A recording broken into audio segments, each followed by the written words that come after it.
Good morning to everybody. मैं doctor Pitambar Sharma, assistant professor in extension education, BBD government college Chimanpura में कार्यरत हूँ।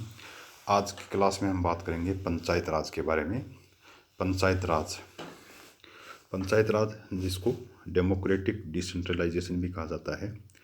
पंचायत राज जिसकी सबसे छोटी यूनिट है ग्राम पंचायत, और ये देश की सबसे छोटी यूनिट ग्राम पंचायत है। और पंचायत राज जो ग्रास रूट लेवल पे सत्ता की एक प्रणाली है। तो इसके बैकग्राउंड की बात करते हैं, इसकी हिस्ट्री की बात करते हैं। पंचायत राज की शुरुआत कहाँ से होती है?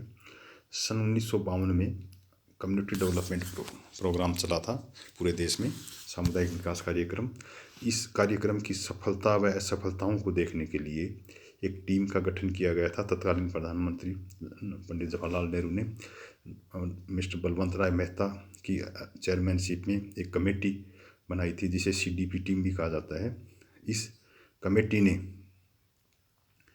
ये रिकमेंड किया था कि ग्रामीण क्षेत्रों में लोगों की सहभागिता बढ़ाने के लिए एक ऐसी यूनिट स्थापित की जाए जो लोगों को लोकल गवर्नमेंट देश के।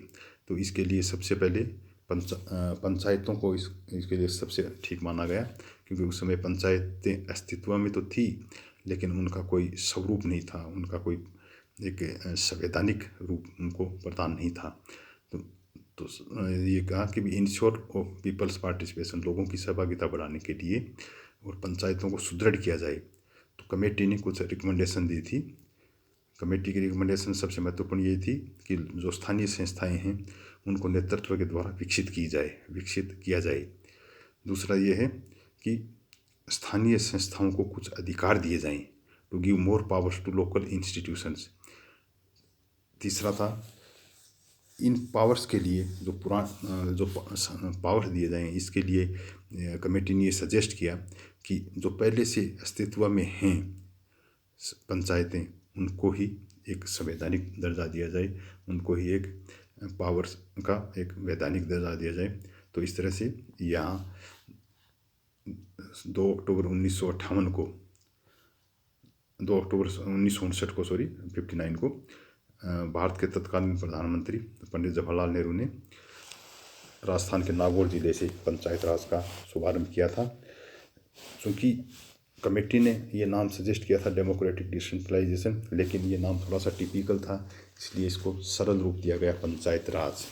और 2 अक्टूबर 1959 को प्रधानमंत्री ने नागौर से इसकी शुरुआत की थी। उसके बाद में ये पूरे देश में इसको लागू किया गया। बेसिक फिलोसफी ऑफ पंचायत राज जो इसकी मूल अवधारणा थी, वो था इंश्योर पीपल्स पार्टिसिपेशन, लोगों की सहभागिता को बढ़ाना, लोगों की सहभागिता सुनिश्चित करना। तो पंचायत राज का सिंपल सा जो मीनिंग देखेंगे तो ये है कि जनता के द्वारा जनता के लिए शासन करने की एक प्रणाली है। जनता के द्वारा जनता के लिए शासन करने की एक प्रणाली है। दूसरा ये ग्राम सभा विकास व प्रबंधन के कार्यों को करने के लिए जो कार्यकारिणी समिति है वह ग्राम पंचायत कहलाती है, ग्राम पंचायत का होगा। तो इस तरह से ये पंचायत राज का सिस्टम चलता रहा। और इसके पंचायत राज के 3 टियर सिस्टम, राजस्थान में 3 टियर सिस्टम था, और कहीं देश के कुछ राज्यों में जैसे हरियाणा है वहाँ 2 टियर सिस्टम था। तो सबसे नीचे का जो टियर है, सबसे ग्रास रूट पे जो टियर है वो है ग्राम पंचायत। उसके बाद में ब्लॉक लेवल पे है पंचायत समिति, देन डिस्ट्रिक्ट लेवल पे जिला परिषद। और जहाँ 2 टियर सिस्टम था वहाँ बीच का टियर नहीं था, मतलब ब्लॉक लेवल का जो टियर था वो नहीं था। ग्राम स्तर पर ग्राम पंचायत और जिला स्तर पर जिला परिषद। तो इस तरह से ये 3 टियर 2 टियर सिस्टम चलता था।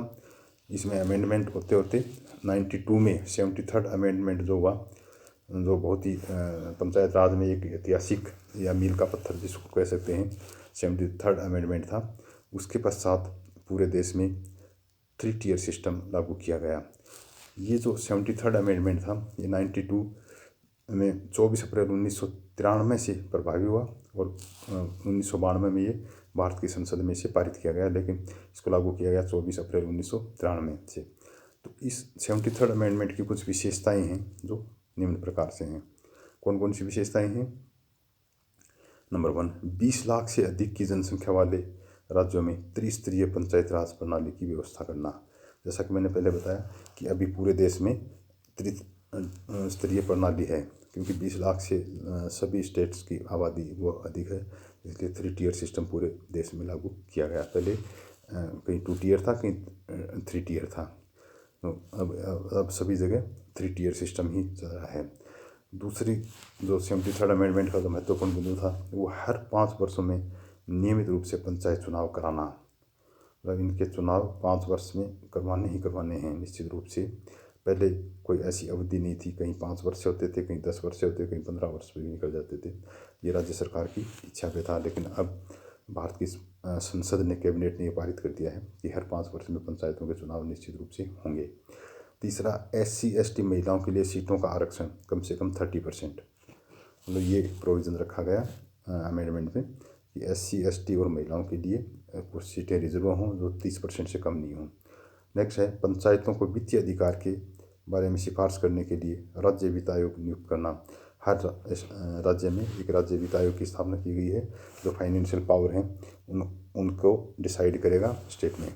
नेक्स्ट है, संपूर्ण जिले की विकास योजना का संपूर्ण मसौदा तैयार करने के लिए जिला योजना समिति का गठन करना। जिला योजना समिति का गठन किया जाता है, जिसमें कलेक्टर की अध्यक्षता रहती है और उधर जिला प्रमुख उसका अध्यक्ष होता है। इस तरह से ये 73rd अमेंडमेंट के जो महत्वपूर्ण बिंदु थे वो ये थे। इसके बाद में करेंगे role in rural development, role of panchayat raj in rural development, ग्रामीण विकास में क्या महत्व है। तो इसके कुछ इस तरह से करेंगे कि 3 तरह से इनको रोल को देख सकते हैं। पहला है रिप्रेजेंटेटिव फंक्शन, दूसरा है एडमिनिस्ट्रेटिव एंड रेगुलेशन फंक्शन, तीसरा डेवलपमेंट एंड सर्विस फंक्शन। तो रिप्रेजेंटेटिव फंक्शन में क्या करेंगे कि समुदाय को एक रिप्रेजेंटेशन इसमें मिलता है पंचायत राज से। दूसरा है एडमिनिस्ट्रेटिव एंड रेगुलेशन फंक्शन, प्रशासनिक व नियंत्रण के जो कार्य हैं उनमें जैसे कलेक्शन ऑफ टैक्सेस है, सुपरविजन ऑफ स्कूल्स है, बर्थ एंड डेथ रजिस्ट्रेशन है, सिक्योरिटी एंड सैनिटेशन है। इस तरह से ये एडमिनिस्ट्रेटिव एंड रेगुलेशन फंक्शन हो गए। तीसरा है डेवलपमेंट एंड सर्विस फंक्शन, विकास व सेवा से संबंधित कार्य हैं, जैसे एजुकेशन है, हेल्थ है, एग्रीकल्चर है और रूरल कम्युनिकेशन है। इस तरह से ये कार्य हैं। 73rd अमेंडमेंट जब से लागू किया गया उसके बाद में पंचायत राज के कुछ महत्वपूर्ण कार्य हैं, जैसे number 1, elementary and secondary education. Elementary and secondary education है वो पंचायत राज के दिन है। दूसरा, management of primary health centre, जो प्राथमिक स्वास्थ्य केंद्र हैं उनका जो मैनेजमेंट है वो इनके अंडर में है पंचायत राज के। तीसरा है implementation of minor irrigation project, जो लघु सिंचाई की परियोजनाएं हैं वो इसके अंडर में हैं। नेक्स्ट है सॉइल कंजर्वेशन, भू संरक्षण का जो कार्य है वो पंचायत राज के अंडर में है। नेक्स्ट है ड्रिंकिंग वाटर फैसिलिटीज़, पीने के पानी की जो सुविधा है वो पंचायत राज के अंदर में है। नेक्स्ट है सोशल फॉरेस्ट्री, सामाजिक वानिकी। नेक्स्ट है एनिमल हस्बेंड्री मैनेजमेंट, पशुपालन प्रबंधन। नेक्स्ट है rural housing facility, Gramin Awas की जो सुविधाएं हैं वो इसके अंदर में है। नेक्स्ट है construction of roads in village, गाँव में सड़कों का निर्माण है वो इसके अंदर में है। नेक्स्ट है development of small and cottage industries, जो लघु एवं कुटीर उद्योग हैं उनका विकास करना, वो इनके एक महत्वपूर्ण कार्य है। नेक्स्ट है कंस्ट्रक्शन ऑफ रूरल मार्केट, ग्रामीण बाज़ारों की स्थापना करना, ये एक कार्य है। नेक्स्ट है मैनेजमेंट ऑफ लोकल मिल्स, जो स्थानीय मिल हैं उनका प्रबंधन करना। नेक्स्ट है एग्जीक्यूशन ऑफ PDS, जो पब्लिक डिस्ट्रीब्यूशन सिस्टम है उसको क्रियान्वित करना। नेक्स्ट है execution of programmes for child and women development,